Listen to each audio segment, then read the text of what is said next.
একটি নাম বাংলাদেশ। বিশ্বের সংবাদপত্রে হয়তো তাকে লেখা হয় দারিদ্র, ঘূর্ণিঝড়, দুর্যোগের দেশ।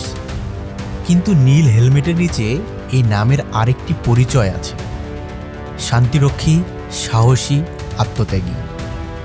আজ আমরা যে গল্পে পা রাখছি তা কেবল সৈন্যদের গল্প নয়, এটি একটি জাতীয় পতাকার যাত্রা, যা সীমান্ত পেরিয়ে পৌঁছে গেছে আফ্রিকার জঙ্গলে, মরুভূমির ধুলোয়, জলে পুড়ে যাওয়া শিশুদের আশ্রয়ে।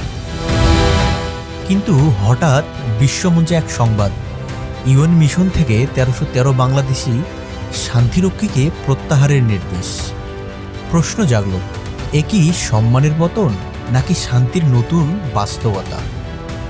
আজ আমরা উন্মোচন করব গৌরবের মুহূর্ত, রক্তের মূল্য, বিতর্কের ছায়া এবং সিয়েরা লিওনের মাটিতে লেখা ভালোবাসার সংবিধান বাংলাদেশ। জাতিসংঘ শান্তি রক্ষা, যুদ্ধের পর জন্ম নেয় যে শান্তি। ১৯৪৫ বিশ্বযুদ্ধের আগুন নিভতে দেরি হয়নি, কিন্তু মানুষের চোখে যুদ্ধের ভয় এখনো লেগেছিল। হিরোশিমা, হলোক্যাস্ট, স্ট্যালিনগ্রাদ, মানব সভ্যতা শপথ নিল, আর নয়, এবার শান্তি। ১৯৪৮ সাল জাতিসংঘ শুরু করলো এক নতুন অভিযান, ইউএন পিসকিপিং মিশন। না যুদ্ধ, না সরল পর্যবেক্ষণ, বরং সংঘর্ষের মাঝখানে দাঁড়িয়ে শান্তির পথ তৈরি করা। কেন নীল রং? কারণ নীল আকাশের মতোই শান্তি চায় পুরো বিশ্ব। এভাবেই জন্ম নিল ব্লু হেলমেট। তখন কেউ ভাবতেও পারেনি একদিন হাজার মাইল দূরের এক দেশ, বাংলাদেশ, এই নীল হেলমেটের সবচেয়ে সম্মানিত বাহক হবে। ১৯৮৮ সাল ইরান ইরাক যুদ্ধ সদ্য থেমেছে, কিন্তু সীমান্তের বন্দুক যুদ্ধ আজও ক্লান্ত হয়নি। জাতিসংঘ পাঠালো ইউএনআইমগ, একটি সামরিক পর্যবেক্ষণ মিশন। সেখানে ইতিহাসের পাতায় প্রথমবার প্রবেশ করল ১৫ জন বাংলাদেশি অফিসার। তখন প্রশ্ন ছিল, বাংলাদেশ কি পারবে? কিন্তু সেই উত্তর আর বেশি সময় লাগেনি।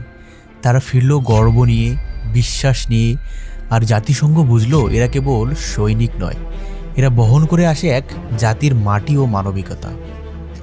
এরপর ১৯৮৯ সালে বাংলাদেশ পুলিশ, ১৯৯৩ সালে নৌ বিমান বাহিনী, ২০০০ থেকে সম্পূর্ণ ব্যাটালিয়ন। বাংলাদেশ প্রতিষ্ঠা করে BIPSOT, Bangladesh institute of peace support operations training, যেখানে শান্তির শিক্ষা নিতে আসে নেপাল থেকে, কেনিয়া থেকে, এমনকি ইউরোপ থেকেও। একজন ইউএন কমান্ডার বলেছিলেন, if you want discipline, call Bangladesh. ২০২৫ সাল পর্যন্ত হিসেব বলছে বাংলাদেশ বিশ্বের ৩য় বৃহত্তম শান্তিরক্ষী প্রেরণকারী দেশ।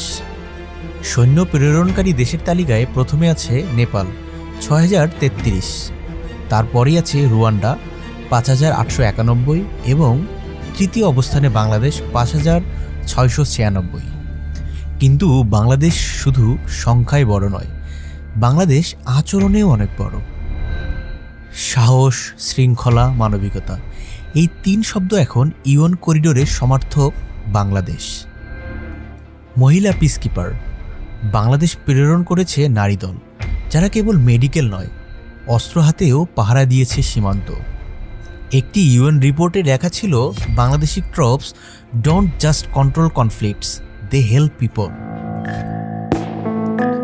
১৪ অক্টোবর ২০২৫ একটি গোপন নোট পৌঁছায় ঢাকায়। ইউএন হেডকোয়ার্টার্স থেকে বার্তা, prepare to withdraw ১৩১৩ troops within 9 month.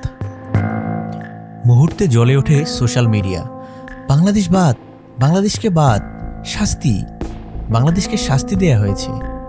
গুজবের দেশে সঠিক তথ্য পাওয়াটা এখন খুবই কষ্টসাধ্য বিষয় হয়ে দাঁড়িয়েছে।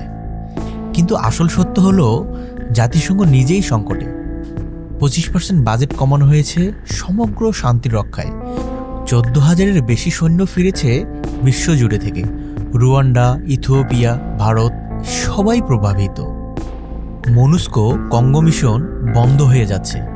আর্থিক সংকটে ইউএন যাচ্ছে মেশিন নির্ভর মডেলে। ড্রোন, স্যাটেলাইট, এআই সার্ভাইলেন্সে। এটা কি অপমান?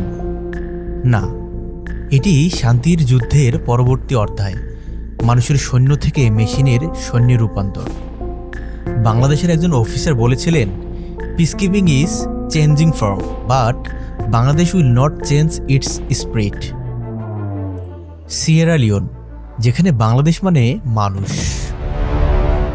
গৃহযুদ্ধ, এক দেশ যার নাম সিয়েরা লিওন, রক্ত, শিশু সেনা, গুলি, অগ্নিকুণ্ড। সেই নারকীয় ভূমিতে প্রবেশ করল এক বাহিনী, ব্যানব্যাট বাংলাদেশ ব্যাটালিয়ন।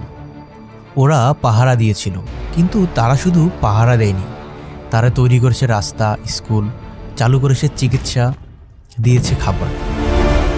একদিন আফ্রিকান এক মা একজন বাংলাদেশের সৈন্যের ছবি বুকে নিয়ে কাঁদছিল। বলল, হি was not a সলিডার, he was my brother.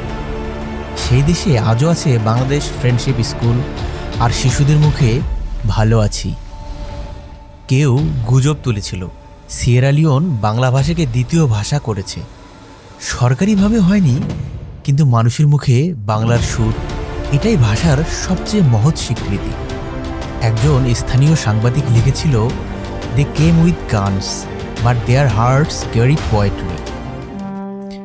শান্তি রক্ষা শব্দটি কোমল, কিন্তু বাস্তবতা যুদ্ধের চেয়েও নির্মম। কঙ্গো, মালি, দক্ষিণ সুদানে বাংলাদেশ হারিয়েছে শতাধিক প্রাণ। লাল সবুজের পতাকা ঢাকায় তাদের কফিন ফিরেছে দেশে। কেউ কেউ প্রশ্ন তোলে, আসলে কি কোনো বিতর্ক নেই?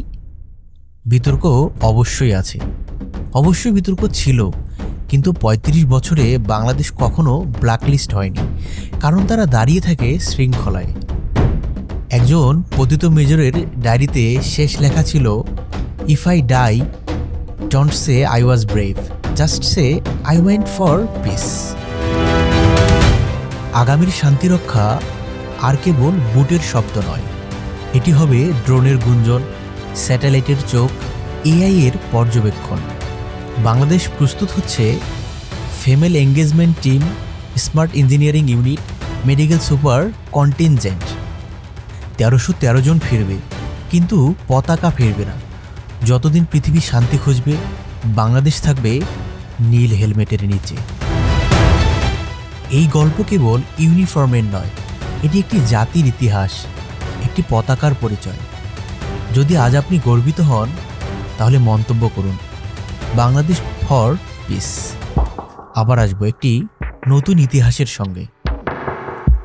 ভালো লাগলে গল্পতত্ত্ব চ্যানেলটি সাবস্ক্রাইব করুন। ধন্যবাদ।